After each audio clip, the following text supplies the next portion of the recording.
My father always used to say, you know you're successful when you have a custom-made suit. That's how you truly know you're a successful man, when you've got a custom-made suit.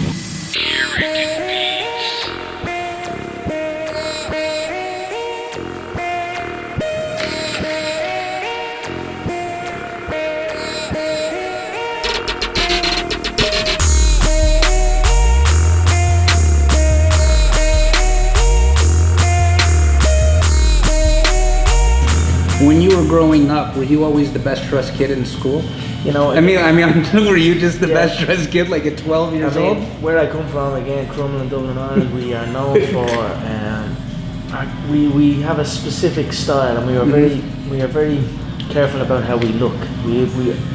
Where I come from, we make fun of other areas outside of where we're from that they don't dress correct. That was a thing growing up for me. I've been a big fan of yours for a long time, but I always noticed you always had nice watches. And again, people in UFC don't really wear watches. Like, yeah. I mean, I've known a lot of UFC guys from Chuck Liddell. They're not watch guys. No. Tell us about your first watch you got. Just something about having a really nice quality watch on your wrist, especially for me on my left wrist. When I feel the weight of it, I feel like, even if you think back to the caveman days, we would kill an animal, we would kill our food, and we would take something and put it around our neck or put it around us as a symbol of what we have done. We have achieved this, we have conquered this. That is to me similar to what a watch is. I have won a big fight, collected a big check that I will go and purchase a beautiful watch and I'll put it on my left hand. The left hand that I have cracked the opponent down. You know, the left hand that has gotten me my food. And it feels like I've earned it, you know what I mean? And that's.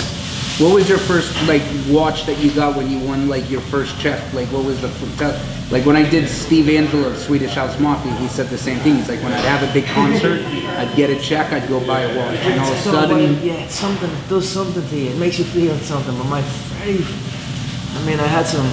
It was a Rolex? Yeah, my first watch was a Rolex. How good did you feel putting on a gold Rolex? Unbelievable. Absolutely. I mean, you're just walking around the house with it. You know, as soon as you wake up, it's not even, you haven't even had your breakfast yet. You haven't even got dressed yet. You're putting the watch on. You're just staring at it. So, it's a damn good feeling. It's an addictive feeling. It's a feeling I crave. And so you bought some Rolexes and you bought some APs? I have a nice collection now. I have some Audemars, I have some Hublots, I have some Rolexes. One of the things I like about you, I actually saw your interview, I've never laughed so hard, with the Nate Diaz when you were on the business channel. And the lady's like, let's talk business, and you told Nate to go get a cup of coffee. You're like, let's talk business. How important do you think though, with you making all this money, and you see people like Mike Tyson, all these athletes making money, but they don't handle their business? How important is that? You learn from everyone around you. I've studied many fight careers, and I've learned, you've got to be smart, you've got to be intelligent, you've got to make wise investments, you've got to align with the correct people, and you've got to have your mind on your money at all times. You know what I like about you, because I followed Floyd Mayweather's fan, and I kind of compare you guys on the off camera, not on the fight, but how you guys are the bad guys, showmanship, you guys aren't scared to make fun of the people, but the difference between you and Floyd is you'll fight anybody. I mean, the Nate Diaz fight was a huge up in class, and you didn't have to go fight him round 2. You could have went back to doing what you did, won 5-6 knockouts, but you went back to Nate Diaz. I'm looking to challenge myself. That's what I seek out, challenges. This is a challenge. I will be at a 30-pound weight disadvantage in this fight, but I have enjoyed the preparations, preparing for that. I have flown in specific bodies, 200-pound men to spar with, consistent, coming in fresh, putting all their weight on me, putting all their power against me. And it's been an enjoyable experience preparing for that. It's something that it motivates me. It gives me energy. It's something I want to do. Yeah, I mean, we're in the era of cherry picking. Yeah. If you look back in the history of the fight game of combat sports, that wasn't really around back then. The best fought the best. There wasn't a million different belts, a million different organizations. It was simple. If you're the best, and another guy's rise up and he's claiming to be the best, you fight and find out who the best is. But in this age where there's so many organizations, so many belts, so many stipulations, so many business plans, the best don't fight the best no more. The best fight the worst. How excited are you for this Saturday? I'm very excited. I'm confident, and mostly I'm calm.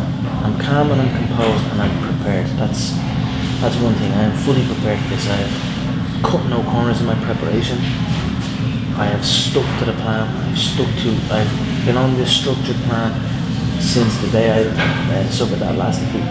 Do you think sometimes, you see like LeBron James went through defeat last year with the Cleveland Cavaliers, and everyone was like, he'll never win in Cleveland, never win, and then this year he comes and he does the improbable against Golden State Warriors down 3-1. I mean, don't you think that's what a champion should be doing? A true champion can overcome adversity.